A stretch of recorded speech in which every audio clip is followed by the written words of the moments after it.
జై శ్రీరామ్, శ్రీమతి నమః. జై జనసేన, జై పవన్ కళ్యాణ్, జై వారాహి. వందే మాత్రం వీక్షకులకు అందరికీ నమస్సుమాంజలు. ఈరోజు తెల్లవారుజామున భద్రాచలం వెళ్ళి రావడం ఆలస్యమైనందువల్ల ఈ సమయంలో మీ ముందుకు వస్తున్నాను. సరే, ఈరోజు పొద్దున్నుంచి హడావిడి షెడ్యూల్లో ఉన్నా, ఎప్పటికప్పుడు వార్తలు గమనిస్తూ ఉన్నాను.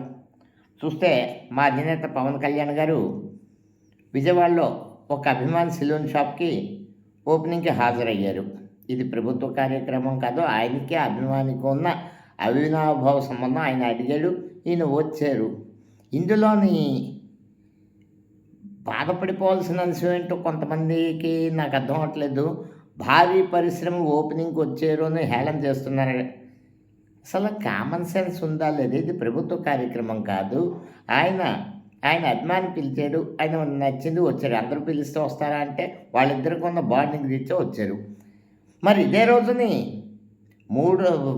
పిఠాపురం మల్లం గ్రామంలో ఒక ఎలక్ట్రీషియన్ చనిపోతే ప్రమాదవశాత్తు అది ఎక్కడి దాకా వెళ్ళిపోయిందంటే ఇప్పటికీ కూడా ఆ వీడియోలు ఉంటున్నాయి.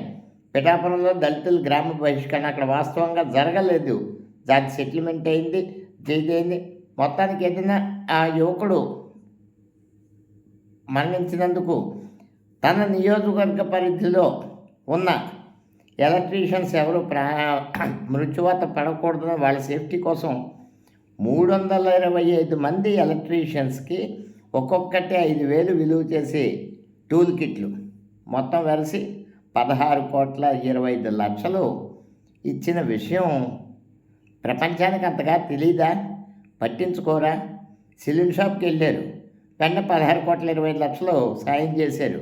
అలాగే ఈ సాయాల లిస్టు చెప్పుకుంటే మొన్న 1 తారీఖున ఆయన జీతం 2,10,000, 42 కుటుంబాలకి, అనాథ పిల్లలకి 5,000 చొప్పున పంచిపెట్టారు.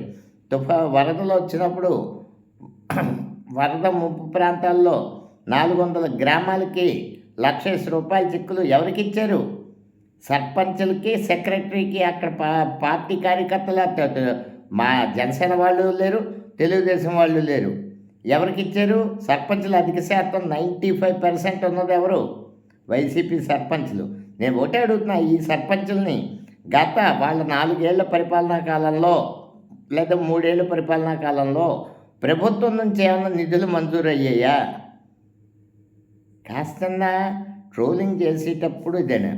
11 మంది శాసనసభ్యులు ఆంధ్రప్రదేశ్లో శాసనసభకి హాజరు కాకుండా 1 తారీఖున జీతభత్యాలన్నీ తీసుకుంటున్నారు. శాసనసభకి రారు, ఏం చేయరు. పవన్ కళ్యాణ్ గారిని విమర్శించడం ప్రతి పాపగాడు రోడ్డు మీదకి వచ్చేస్తారు. మరి అటు ఇటు నాకు అర్థమవుతుంది. అంటే పవన్ కళ్యాణ్ మాట అంటే మనకు పాపులర్ అయిపోతాం. ఆ సిపిఐ నారాయణ కట్టి కాళ్ళు చాపుకొని కమ్యూనిస్ట్ అంటే ఈ దేశంలో ఒక గౌరవప్రదమైన ఇది ఉండేది. పూర్వకాలంలో మేము కమ్యూనిస్టు భావజాలంలో నాయకులతో తిరిగిన వాళ్ళమే. ఆనాటి పుచ్చలపల్లి సుందరయ్య గారు వాళ్ళతో ఎటువంటి మహా నాయకులతో తిరిగిన వాళ్ళమే. పవన్ కళ్యాణ్ గారి 3 పెళ్ళిళ్ళు సనాతన ధర్మం. ఆ రోజు ఉన్న రూల్స్ ఈ రోజు ఉండవు. కాలానుగుణ మార్పులు ఉంటాయి. కొన్ని సామాజిక అడ్జస్ట్మెంట్. అలాగని మతాన్ని మొత్తం రద్దు చేసేమని ఎవరు చెప్పరు. కాబట్టి నారాయణ గారు కానీ ఈ పవన్ కళ్యాణ్ గారిని హేళన చేసి వాళ్ళకి చెయ్యండి సాయం. ఎవరికన్నా మీకు బతుక్కి చేత కాదు, ఎదుటివాడు సాయాల్లో ఈవేళ కాలు రగరేసి ఏ జనసైనికుడైనా చెప్పగలడు. మా పవన్ కళ్యాణ్ గారు చేసిన సాయం భారతదేశ చరిత్రలో జేబులోంచి డబ్బులు తీసి ఖర్చు పెడుతున్న, సాయం చేస్తున్న ఏకైక రాజకీయ నాయకుడు మా అధినేత పవన్ కళ్యాణ్ గారు. ఆయన ఒక కార్యక్రమం చేసి అభిమానుల దగ్గరికి వెళ్తే భారీ పరిశ్రమ ఓపెనింగ్ ఆ ఘటనలు మీరు చేశారు. చాలా చాలా చాలా చాలా. కాబట్టి ఏదేమైనా ప్రజలు ఒకటి గ్రహించుకోండి, మీకు ఏ నాయకుడు పనిచేస్తాడు?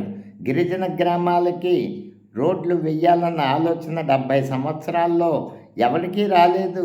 మా అధినేత పవన్ కళ్యాణ్ గారికి వచ్చింది. అలాగే పిఠాపురం నియోజకవర్గంలో అనేక అభివృద్ధి కార్యక్రమాలకి శంకుస్థాపనలు జరిగాయి, ఫ్లైఓవర్లు జరిగాయి, నిధులు వస్తున్నాయి, పిఠాపురం రూపురేఖలు మారుతున్నాయి. గోదావరి అఖండ ప్రోగ్రాం ఒకటి ఉంది. అది శంకుస్థాపన జరుగుతుంది. టూ మొత్తం గోదావరి పరివాహక ప్రాంతాలని టూరిజం స్పాట్గా temple tourism, eco tourism, river tourism మొత్తం అన్ని విధాలుగా ఒక సమున్నత స్థాయికి తీసుకెళ్ళడానికి ఒక విజన్ ఉన్న నాయకుడు. పరిపాలనలో పెండింగ్ ఫైల్స్ క్లియరెన్స్లో అగ్రస్థానంలో ఉన్న నాయకుడు మా అధినేత పవన్ కళ్యాణ్ గారు. ఆయన దగ్గర ఆయన చెవికి వెళ్తే సమస్య పరిష్కారం వస్తుంది అని వేళ మెజారిటీ జనాలు చెప్తున్న మాట. ఏదో చిల్లర పోగట్టాలు చేసి కొంతమందిని రెచ్చగొట్టి యూట్యూబ్ ఛానల్ తిట్టిస్తే శిఖరం ముందు అగరొత్తులు మీరు అంతకంతా ఏం కాదు. ఎంత చెప్పినా ఇంకేంటంటే కడుపు మండుతుంది. చేస్తున్నాం, కష్టపడుతున్నాం, మా నాయకుడు కష్టపడుతున్నాడు, చేతనైనంత చేస్తున్నాం. ఈ సంవత్సరంలో ఎన్ని కిలోమీటర్లు, ఎన్ని వందల కిలోమీటర్లు రోడ్లు వేసాం, ఇంకుడు గుంతలు పూడ్చాం, ఇన్ని చెప్తుంటే ఇవి కాదు.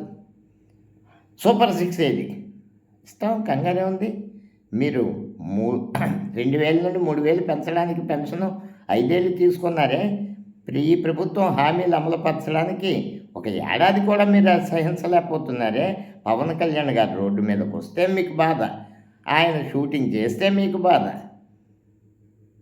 ఆయన రోడ్డు మీద రాకపోతే మీకు బాధ. ఈ ధోరణి కట్టిపెట్టి ప్రజలకు ఏం కావాలి ఆ మైండ్ సెట్ మనం అలవర్చుకొని ప్రజలకు అనుగుణంగా మన మైండ్ సెట్ మారి ఇచ్చేస్తే ఎవరన్నా రాజకీయాల్లో మనుగడ సాధించగలరు.